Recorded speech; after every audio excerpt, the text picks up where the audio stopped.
श्री स्वामी समर्थ. स्वागत आहे तुमचं माझ्या यूट्यूब चॅनलवरती. आजचा दिवस तुम्हाला खूप छान, सुखाचा, समाधानाचा जाऊ देत, हीच मी स्वामींच्या चरणी प्रार्थना करते आणि आजच्या या नवीन व्हिडिओला सुरुवात करते. अक्षय तृतीया 3.5 मुहूर्तापैकी एक हा दिवस हिंदू धर्मामध्ये अत्यंत महत्त्वाचा मानला जातो. ज्योतिषशास्त्रानुसार पाहायला गेलं तर अक्षय तृतीया ग्रह संक्रमणाच्या दृष्टीनेही अत्यंत महत्त्वाची तिथी आहे. ज्योतिषाच्या मते 2026च्या अक्षय तृतीयेला ग्रहाचे अनेक दुर्मिळ राजयोग निर्माण होत आहेत. यंदा 19 एप्रिल 2026 रोजी अक्षय तृतीया साजरी केली जाणार आहे. असे मानले जाते की अक्षय तृतीयेला केलेले दान, पुण्यकर्म आणि प्रार्थना याचे फळ दीर्घकाळ टिकणारे असते. या शुभ दिवशी लक्ष्मी नारायणाची सेवा करण्याला देखील खूप महत्त्व आहे. हिंदू मान्यतेनुसार अक्षय तृतीयेची तारीख अत्यंत शुभ आणि महत्त्वाची मानली जाते. अक्षय तृतीया 3.5 मुहूर्तापैकी एक शुभ मुहूर्त समजला जातो. त्यामुळे या दिवशी कोणतेही शुभ कार्य करण्यासाठी मुहूर्ताचा विचार करावा लागत नाही. अक्षय म्हणजे ज्याचा कधीही क्षय होत नाही किंवा ज्याचा कधीही नाश होत नाही. धार्मिक मान्यतेनुसार या शुभ दिवशी केलेले दान, पूजा, जप आणि शुभकर्माचे अक्षय फळ मिळते. या दिवशी सोन्याचे दागिने खरेदी करून लक्ष्मीची पूजा करण्याचेही विशेष महत्त्व आहे. यासोबतच आर्थिक भरभराटीसाठी घरामध्ये काही विशेष सेवा व उपाय केले जातात.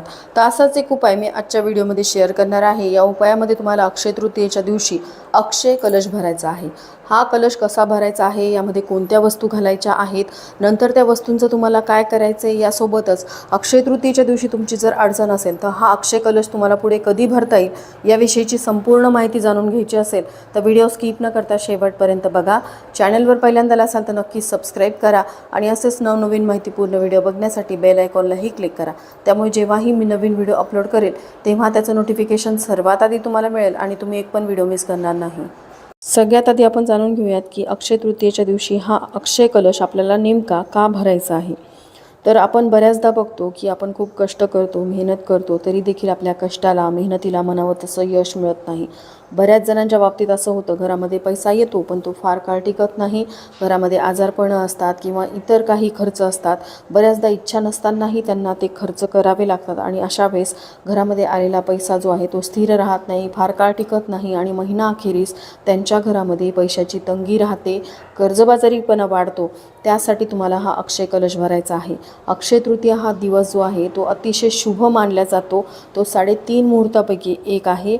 अक्षय म्हणजे ज्याला क्षय नाही असा दिवस. म्हणूनच या दिवशी केलेले उपाय किंवा सेवा तुम्हाला त्याचं अक्षय फळ मिळवून देतात. म्हणूनच हा अक्षय कलश आपल्याला भरायचा आहे.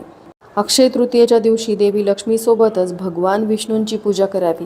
यामुळे कुटुंबामध्ये सुख, समृद्धी, ऐश्वर्य आणि समृद्धी वाढते आणि शाश्वत राहते. तसेच अक्षय तृतीयेच्या शुभ मुहूर्तावरती तुम्ही सोने, चांदी, दागिने इत्यादी खरेदी करू शकता. अक्षय तृतीयेच्या दिवशी घर, प्लॉट, जमीन, फ्लॅट, वाहन इत्यादी गोष्टींची खरेदीही फलदायी ठरते. अक्षय तृतीयेला विवाह, मुंज असे विधी केले जातात. या दिवशी कोणत्याही तीर्थक्षेत्री आपल्या पूर्वजांच्या नावाने श्राद्ध आणि तर्पण करणे अतिशय शुभ मानले जाते. तर अक्षय तृतीयेच्या दिवशी तुम्हाला पहाटे लवकर उठायचं आहे. उठल्यानंतर आपल्या घरासमोरील अंगण स्वच्छ झाडून घ्यायचं. थोडीशी हळद आपल्याला पाण्यामध्ये टाकायची आहे आणि त्या पाण्याने संपूर्ण अंगणामध्ये सडा टाकायचा आहे. कारण हळद जी आहे ती धनाला आकर्षित करते, घरामध्ये असलेली नकारात्मकता घालवते. त्यानंतर घराची स्वच्छता करायची आहे आणि आंघोळ करून सगळ्यात आधी तुम्हाला देवपूजा करायची आहे. त्यानंतर भगवान श्रीहरी विष्णूंच्या स्वरूपात असलेल्या बाळकृष्णांच्या मूर्तीवरती आणि देवी लक्ष्मीच्या मूर्तीवरती अभिषेक करून त्यांचं विधिवत पूजन करून मगच तुम्हाला अक्षय कलश जो आहे तो भरायचा आहे. अक्षय तृतीयेच्या दिवशी दिवसभर शुभ मुहूर्त आहे. त्यामुळे वेळ वगैरे बघण्याची गरज नाही. फक्त दुपारी 12 ते 12:30 या वेळेमध्ये हा अक्षय कलश भरू नका. बाकी दिवसभरामध्ये तुम्ही तुमच्या वेळेनुसार हा अक्षय कलश भरू शकता. बघा, सोनं चांदी खरेदी करणं प्रत्येकाला शक्य होत नाही. त्यामुळे या साध्या सेवेने सुद्धा तुम्ही तुमच्या घरामध्ये लक्ष्मीला स्थिर ठेवू शकता. तर यासाठी तुम्हाला एक मोठी प्लेट घ्यायची आहे किंवा तुम्ही ताट घेऊ शकता. देवघरासमोर बसूनच हा उपाय करायचा आहे.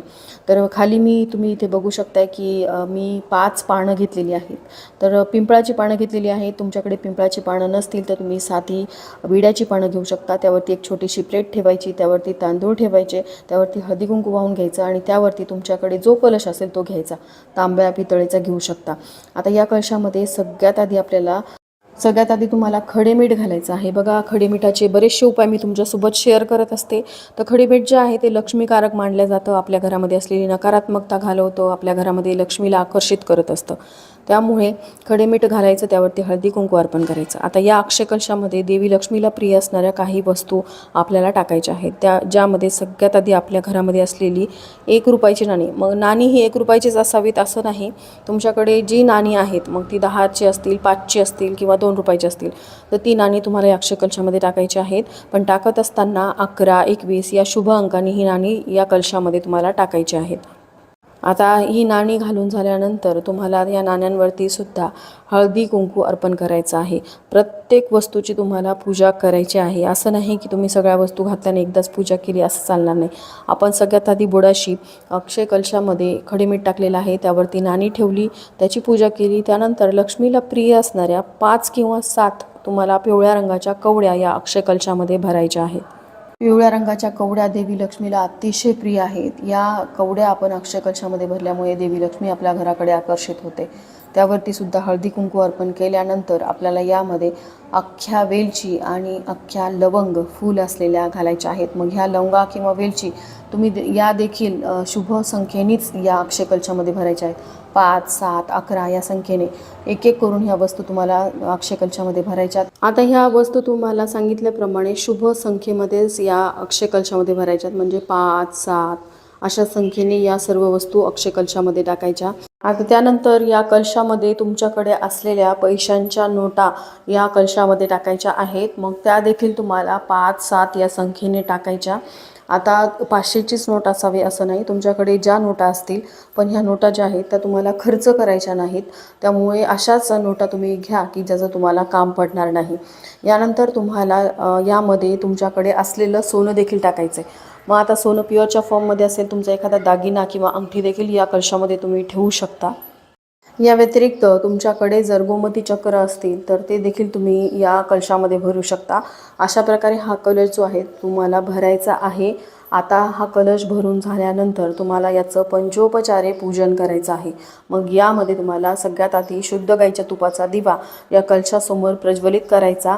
त्यानंतर या कलशाचं तुम्हाला हळदी कुंकू, अक्षदा, फुलं अर्पण करून पूजन करायचं आहे. धूप दीप ओवाळून घ्यायचा आहे आणि या कलशावरती तुम्हाला काही सेवा करायच्या आहेत. तर आधी सांगितल्याप्रमाणे या कलशावरती तुम्ही सेवा तुमच्या वेळेनुसार दिवसभरामध्ये कधीही करू शकता. अक्षय कलश जर तुम्ही सकाळी भरून ठेवलेला असेल तर तुम्ही संध्याकाळी सेवा केल्या तरीही चालते. तर सेवेमध्ये तुम्हाला 16 वेळा श्रीसूक्तमचं पठण करायचं आहे. 16 वेळा श्रीसूक्तम म्हणायचं आणि सगळ्यात शेवटी फलश्रुती म्हणायची आहे.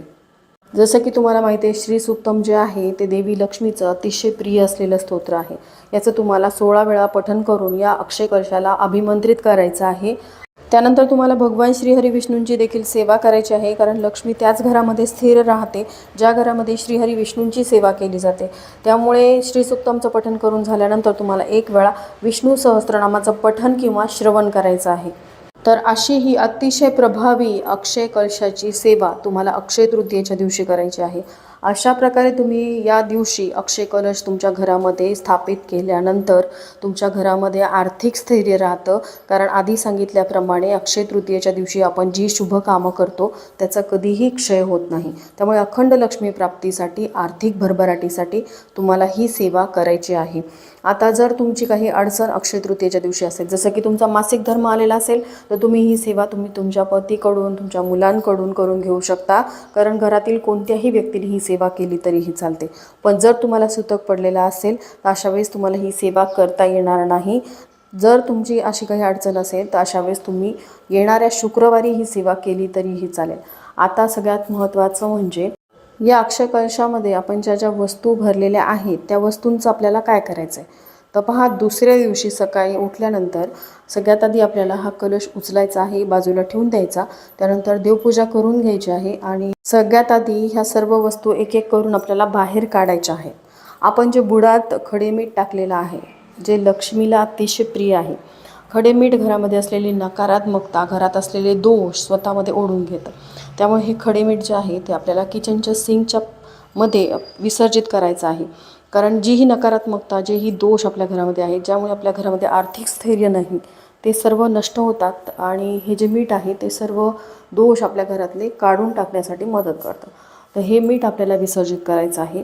त्यानंतर जे आपण 1 रुपयाची नाणी घेतली होती, 5 आपण पिवळ्या कवड्या घेतल्या होत्या, गोमती चक्र, ज्याही वस्तू आपण घेतलेल्या होत्या त्या आपल्याला एका लाल रंगाच्या कपड्यामध्ये बांधायच्या आहेत. एक लाल रंगाचा छोटासा कपडा घ्या किंवा पिवळ्या रंगाचा घ्या. त्या सर्व वस्तू त्यावरती ठेवा. त्या वस्तूंमध्ये सगळ्यात आधी आपण जी नाणी घेतली होती ती ठेवायची. अख्ख्या लवंगा घेतलेल्या होत्या, वेलची घेतलेली होती आणि यासोबतच पिवळ्या रंगाच्या कवड्या घेतल्या होत्या. तर तुम्ही तुमच्या आवडीनुसार ज्या लक्ष्मीला प्रिय आहेत त्या सर्व वस्तू या कलशामध्ये भरू शकता. ज्यामध्ये सांगितल्याप्रमाणे गोमती चक्र ठेवू शकता, केसर देखील टाकू शकता. ज्या वस्तू तुम्ही या कलशामध्ये भरल्या होत्या त्या सर्व वस्तू त्या कपड्यावरती तुम्हाला ठेवायच्या. ज्या नोटा तुम्ही वापरलेल्या होत्या त्या नोटांचा वापर तुम्ही एखादी चांदीची किंवा सोन्याची वस्तू खरेदी करण्यासाठी करायचा आहे. त्या नोटा इतर कुठेही खर्च करायच्या नाही. तर अक्षय कलशामध्ये टाकलेल्या नोटा आणि जी सोन्याची वस्तू होती त्या बाजूला काढून घ्यायच्या आणि इतर वस्तूंची तुम्हाला पोटली करायची आहे आणि ती पोटली जी आहे ती तुम्हाला तिजोरीमध्ये ठेवायची पुढच्या वर्षी अक्षय तृतीयेपर्यंत. दुसऱ्या वर्षी अक्षय तृतीयेच्या दिवशी ती पोटली बाहेर काढायची. त्या पोटलीतील लवंग आणि वेलची तुम्हाला एखाद्या झाडाखाली दाबून द्यायची आहेत आणि ती नाणी, गोमती चक्र किंवा पिवळ्या कवड्या ज्या आहेत त्या अक्षय कलश भरण्यासाठी ह्या सर्व वस्तू वापरू शकता. नव्याने ह्या वस्तू परत परत खरेदी करण्याची गरज नाही. तर असा हा अक्षय कलश येणाऱ्या अक्षय तृतीयेच्या दिवशी तुम्ही नक्की भरा आणि अखंड लक्ष्मी प्राप्तीसाठीचा हा उपाय तुम्ही करून बघा. झालेली सेवा मी स्वामींच्या चरणी, देवी लक्ष्मीच्या चरणी अर्पण करते. इथेच व्हिडिओचा एंड करते. व्हिडिओ आवडला असेल तर लाईक, शेअर, सबस्क्राईब करा. भेटूया तशाच एका नवीन व्हिडिओसोबत. श्री स्वामी समर्थ.